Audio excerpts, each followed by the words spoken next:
Yang pertama, saudara berbicara tentang makruh-makruh ruku.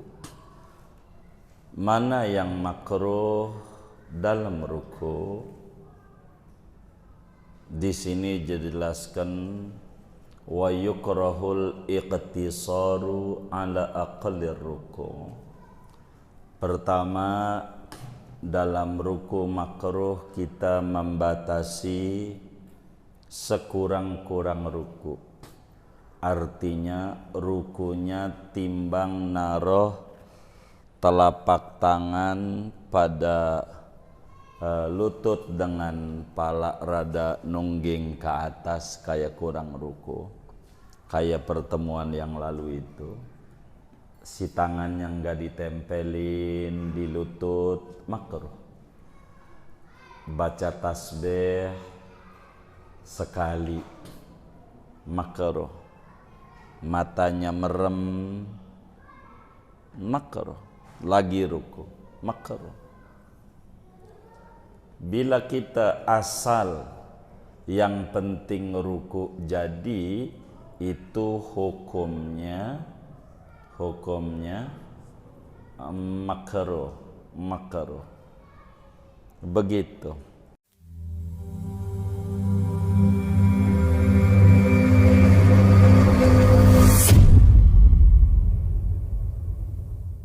Alihi wa sahbihi ajma'in.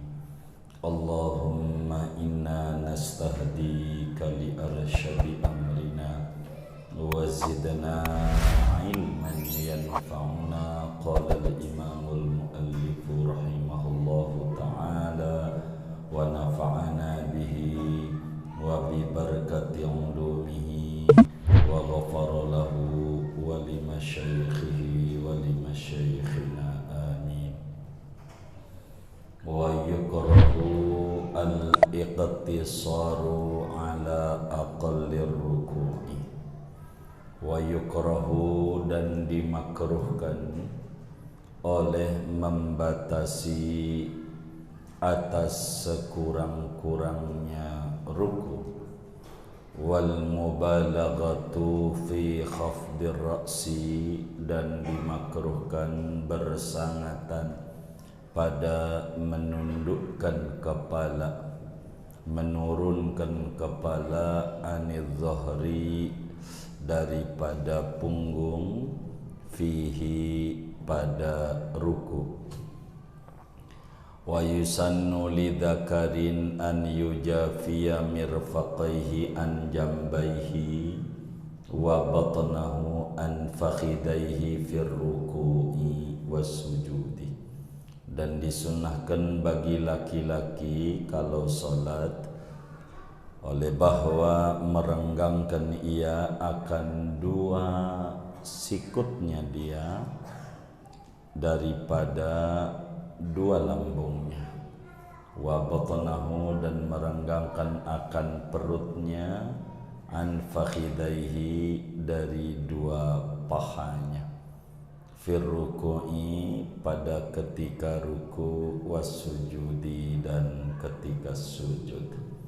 Wali ghairihi an yadumma fihima ba'dahu li ba'din, dan disunatkan bagi selain laki-laki oleh bahwa merapatkan ia pada keduanya, ruku dan sujud, akan sebagiannya bagi sebagian yang lain. Wallahu a'lamu bissawab. Segini kita bedah.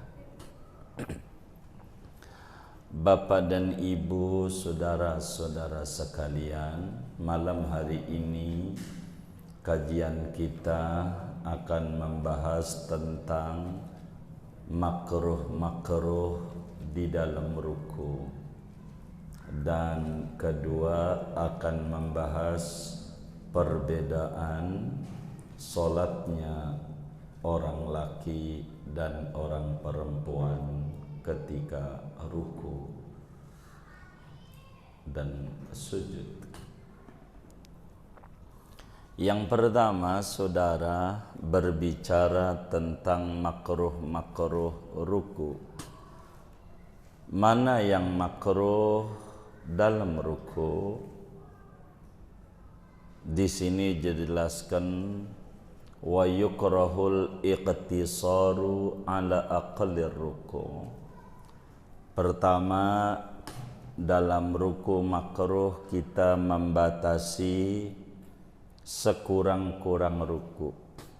Artinya rukunya timbang naruh telapak tangan pada lutut dengan pala rada nungging ke atas, kayak kurang ruku. Kayak pertemuan yang lalu itu, si tangan yang gak ditempelin di lutut makruh. Baca tasbih sekali makruh. Matanya merem makruh. Lagi ruku makruh. Bila kita asal yang penting ruku jadi, itu hukumnya makruh. Begitu. Semacam tangan gak ditempelin, tapi andai ditempelin telapak tangan pada lutut nyampe, itu jadi ruku, tapi makruh. Menyalahi pertemuan yang lalu tentang sunat-sunat ruku.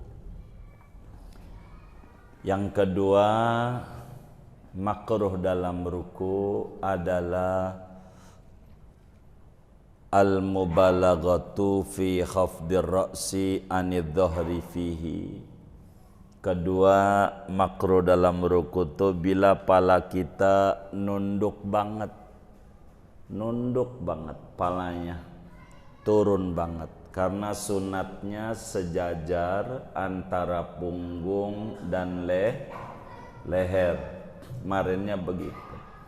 Bila mana kita ruku, pala kita nunduk banget, itu hukumnya makruh. Dari mana? Di dalam hadis yang diriwayatkan oleh Imam Daraqutni di dalam kitab sunannya daripada Imam Ali bin Abi Talib karramallahu wajha, kata Imam Ali, innan nabiyya sallallahu alaihi wasallam naha an yudabbihar rajulu fi sholati kama yudabbihul himaru.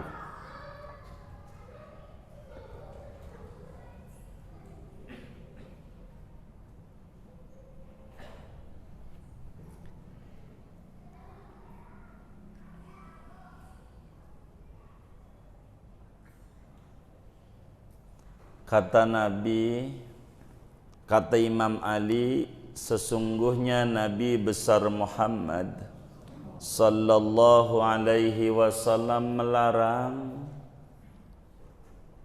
bahwa menundukkan kepala seseorang ketika solat, yakni ketika ruku, seperti menundukkan kepalanya himar. Himar itu palanya nunduk. Kita orang kalau ruku jangan turun banget palanya, makruh. Palanya makruh. Begitu. Kayak nggak ada tulangnya, itu makruh. Nabi larang karena sunatnya sejajar, tidak naik, tidak turun, kayak L. Tahu L? Ah iya, kayak gitu. Jadi nyiku itu sunatnya marendah. Bila melanggar aturan sunat yang pertemuan yang lalu dipaparkan, maka dengan sendirinya makruh. Mana lagi makruh dalam ruku, yaitu membaca Quran.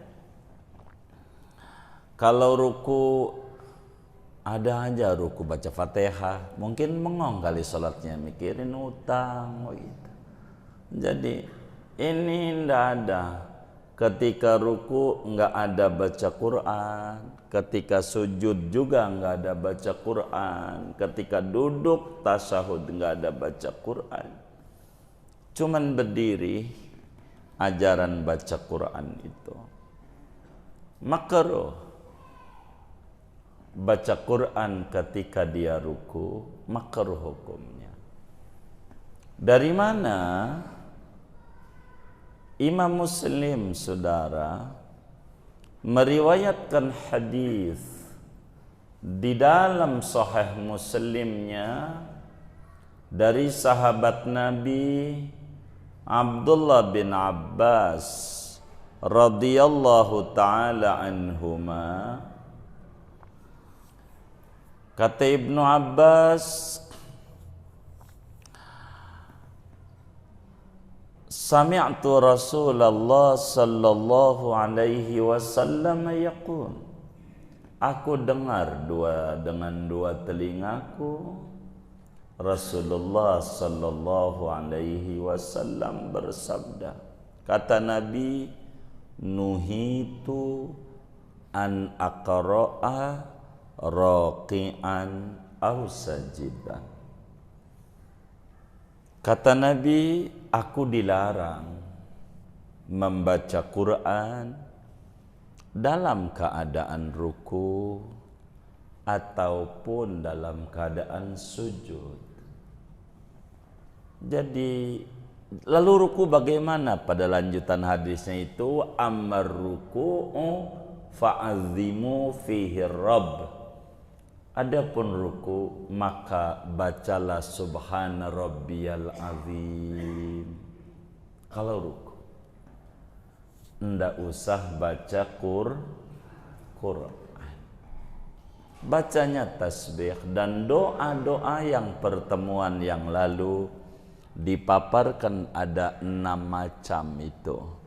Doa-doa yang dinukilkan dari Nabi, tentu yang tertingginya subhana rabbiyal azim wa bihamdihi minimal 3 kali. Kalau jadi imam maksimal 3 kali, kecuali makmumnya setuju panjang, bolehlah dipanjangkan sampai 11 kali. Masih banyak makruh-makruh ruku bila menyalahi aturan kemarin, sunnah-sunnah yang udah kita bedah, maka itu sama dengan makruh. Inilah diantara makruh ketika ruku. Habis, kemudian saudara, perlu diketahui di dalam solat itu antara orang laki dan orang perempuan ada titik perbedaan di dalam solat. Jadi kita harus bisa ajarkan kepada anak kita yang cewek atau istri kita beda beberapa hal di dalam solat. Setidak-tidaknya ada 5 macam perbedaan antara orang laki dan orang perempuan di dalam solat. Ada 5 macam titik perbedaan antara solatnya orang laki dan solatnya orang perempuan. Yang mana 5 tuh? 1 di kitab kita dijelaskan, yusannu lidzakarin an yujafiya mirfaqaihi an jambaihi. Pertama, orang laki-laki dalam solat ketika berdiri, ketika ruku, ketika sujud sunat direnggangkan dua sikunya daripada dua lambungnya. Kalau perempuan tuh begitu tuh, keteknya rapet, tangannya nempel di ketek. Kalau perempuan, laki dibuka, keteknya nggak nempel. Begitu cara tangannya ketika diri. Ketika ruku juga sama. Kalau per laki-laki tangannya melar, terbuka tuh kemarin kita contohin begitu, dia tangannya. Kalau ruku, perempuan begini. Nanti mungkin praktek agar supaya lebih sempurna. Tadi kemarinnya udah kita ajarin sebetulnya. Kudu renggang laki-laki siku dengan dua lambung. Ketika diri, ketika ruku, materi kita nih ruku, dan ketika sujud itu renggang dari lambungnya. Maknanya keteknya dibuka orang laki. Kalau diri, kalau ruku, kalau sujud. Dan kakinya renggang sejengkal, renggang ketika diri, ketika ruku, ketika sujud. Laki kakinya renggang, enggak nempel. Diri sejengkal aja renggangnya, sejengkal. Laki, ini laki. Ibu-ibu boleh pulang duluan, ini ngomongin laki. Begitu tuh laki, iya, renggang kakinya laki-laki, diri, ruku, sujud sejengkal aja, jangan lebar-lebar, kelewat lebar, jangan, sejengkal saja. Laki-laki. Begitu juga dengkulnya renggang. Laki-laki ketika ruku, ketika sujud tidak rapat dengkulnya. Begitu juga ketika duduk antara dua sujud dan duduk tasyahud awal, tasyahud akhir. Si lututnya enggak ngadu, renggang. Itu laki. Perempuan, nah ini bapak-bapak boleh pulang. Perempuan ini harus difahami, kalau dia harus rapat, ditempelin dua sikunya dengan lambungnya. Diri tuh tangannya begini, dia nempel, jangan keteknya dibuka.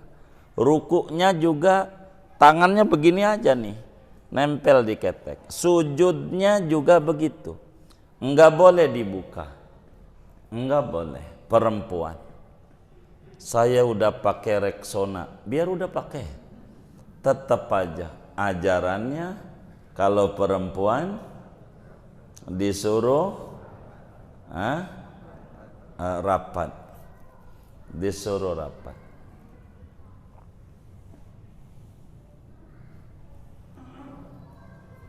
Rapat perempuan, diri, kakinya saat diri juga rapat, lututnya juga dia rapat. Perempuan sebetulnya Islam itu ajarannya selaras dengan tabiat manusia. Orang laki kalau diajarin oleh agama diri, suruh rapat kakinya, ngeganjel kayaknya. Jangan dicatat. Itu begitu. Perempuan kalau dia sholatnya kayak laki, masuk angin kayaknya. Jadi dia rapat. Sampai dalam berbusana ada pakaian perempuan namanya abaya.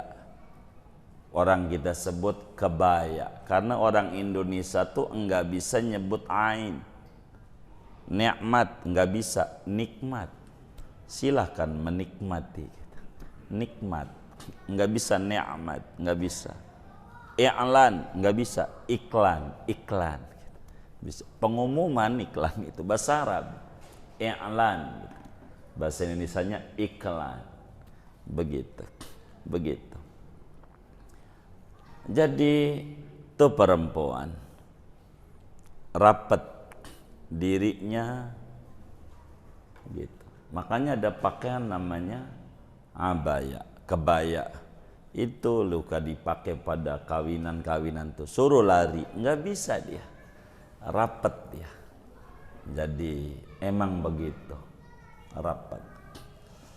Ini satu, laki-laki renggang, perempuan rapat. Dua, wa batnahu an fakhidaihi fir ruku'i was-sujudi. Laki-laki sunat mengangkat perutnya dari dua pahanya ketika ruku dan sujud. Diangkat. Sedangkan perempuan dirapatkan perutnya dengan dua pahanya, yakni pangkal pahanya. Jadi inilah kemudian tangannya begini. Maka dengan sendirinya lebih rapat. Perempuan. Dua tuh. Kitab kita menyebutkan di sini karena berkenaan dengan ruku, jadi dua saja. Di luar dua ini ada tiga lagi perbedaan laki dan perempuan. Mana lanjutannya? Orang laki membacanya jahar. Jahar, udah kelewat tuh dibaca Fatihah materi ini. Membacanya jahar, keras, pada tempat-tempat jahar secara mutlak. Apakah dihadiri mahram atau bukan? Maghrib, isya, subuh, kencang ya Jumat dah. Dan seperti yang lalulah udah diterangkan tempat-tempat bacaan jahar, keras. Adapun perempuan membacanya pelan meski tempatnya jahar bila di hadapan laki-laki bukan mahram. Jadi walaupun maghrib isya bila solatnya di samping laki-laki yang bukan keluarganya, maka bacaannya tetap sir walaupun tempatnya itu keras, jahar. Karena di samping laki-laki. Adapun seturu-turu perempuan udah, itu urusan perempuan, begitu. Itu aturannya. Keempat, laki-laki bila mana ada kekeliruan yang terjadi pada solatnya, apakah 4 rakaat imamnya masih diri padahal udah 4 karena lupa terjadi dalam solatnya, maka cara menegurnya dengan membaca tasbih subhanallah dengan niatan zikir atau zikir dan i'lam, ngasih tahu. Kalau ada kekeliruan, tasbih subhanallah, ini laki. Sedangkan perempuan bila berjamaah seturu-turu perempuan umpamanya, atau dengan imam suaminya umpamanya, bila terjadi kelupaan dalam sholat si imam, maka perempuan cara menegurnya dengan tasfiq, dengan menepukkan bagian dalam telapak tangan kanan, ditepukkan ke bagian luar telapak tangan kiri. Mana bagian dalam luar? Punggung tangan kiri. Jangan sampai salah. Begitu, begini. Tuh, ini bagian dalam telapak tangan dipukulkan pada bagian luar tangan kiri. Ini bagian luar. Begitu. Dia ngingetinnya. Makanya dalam berjamaahnya perempuan hanya berjarak sejengkal antara imam dan makmum. Kalau orang laki, imamnya ada mihrabnya. Kalau perempuan, imamnya tidak ada mihrabnya. Imamnya bersampingan. Saya minta contoh 5 orang dah diri. 5 orang diri, 5 orang enakan. Begitu. 5 orang. Iya. Kiblatnya mana ya? Sono aja dah ya, biar ngadep sana. Coba 5 orang baris yang lempeng, baris dulu. Baik. Majuan yang di tengah sejengkal aja di ujung jari. Nah segitu, agar rapetin yang samping-sampingnya. Tuh, imamnya perempuan kayak begitu tuh cara ngimaminnya. Jangan kayak orang laki, nggak dapat ganjaran 27 seturut perempuan.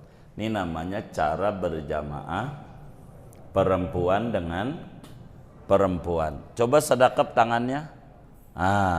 Imamnya salah, coba tepuk. Ya tahu, tepuklah, jangan takut. Nepuk tangan diri aja takut. Gitu, enggak dihukum. Begitu, tepuk tangannya. Tuh. Jadi tahu tuh, enggak usah diangkat tangan kirinya, tangan kanannya aja yang diangkat. Coba tepuk.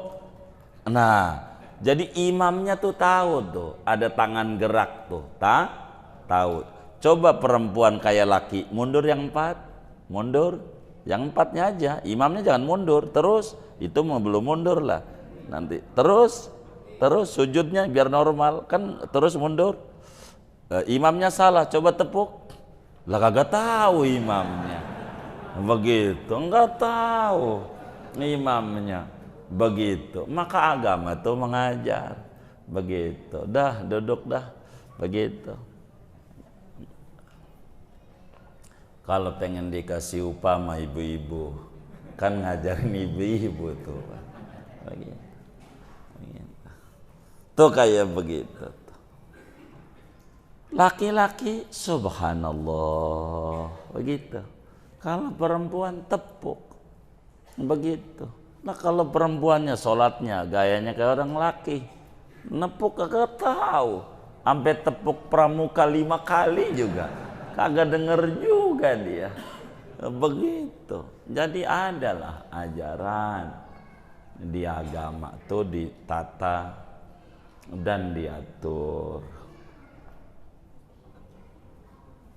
4 perbedaannya. Kelima, berbicara tentang aurat. Aurat orang laki-laki ketika sholat adalah antara pusar dan lutut. Seperti pada pelajaran syarat-syarat sah sholat yang udah kelewat. Itu begitu. Sedangkan perempuan seluruh badannya, perempuan merdeka, seluruh badannya adalah aurat kecuali wajah dan 2 telapak tangan.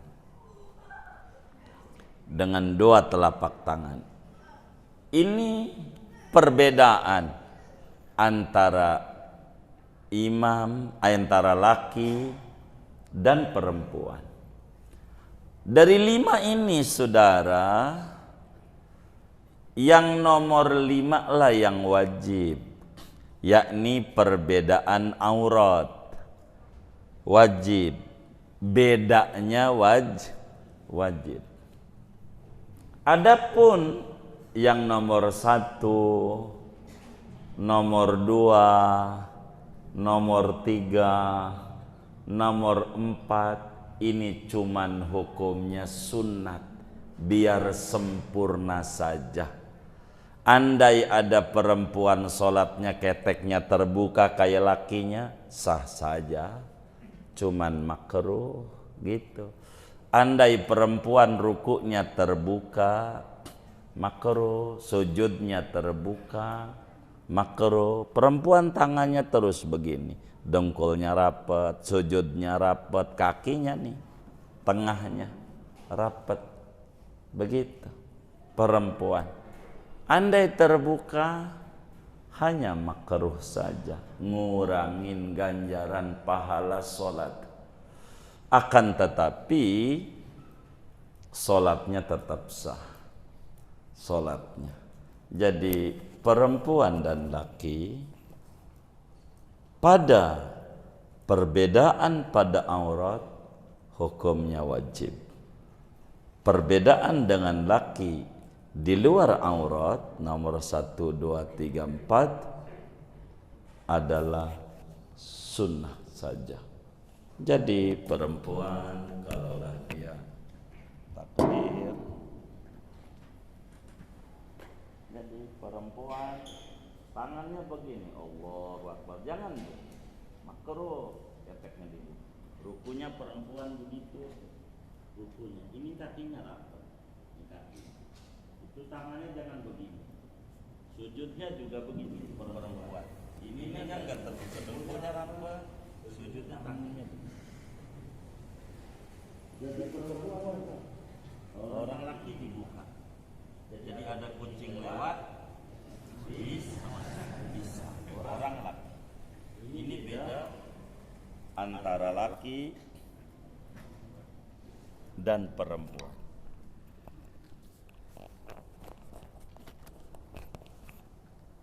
Singkatnya ada 5 perbedaan laki dan perempuan ketika sholat, dan kitab kita di sini karena berkenaan dengan ruku 2 yang disebutkan, sunat bagi laki-laki merenggangkan 2 sikunya jauh dari 2 lambungnya.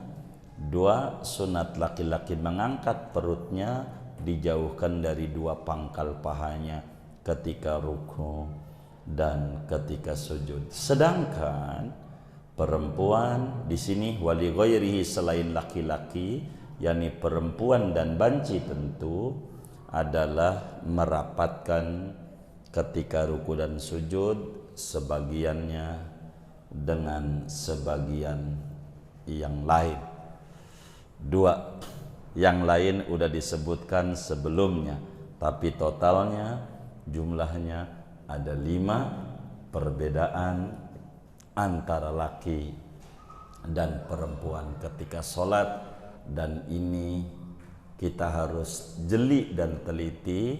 Bila kita ngajarin perempuan caranya begini, bila kita ngajarin orang laki caranya begini, bila majelisnya ada laki ada perempuan, maka ajarkan cara laki juga, ajarkan cara perempuan juga di dalam aturan-aturan sholat kita.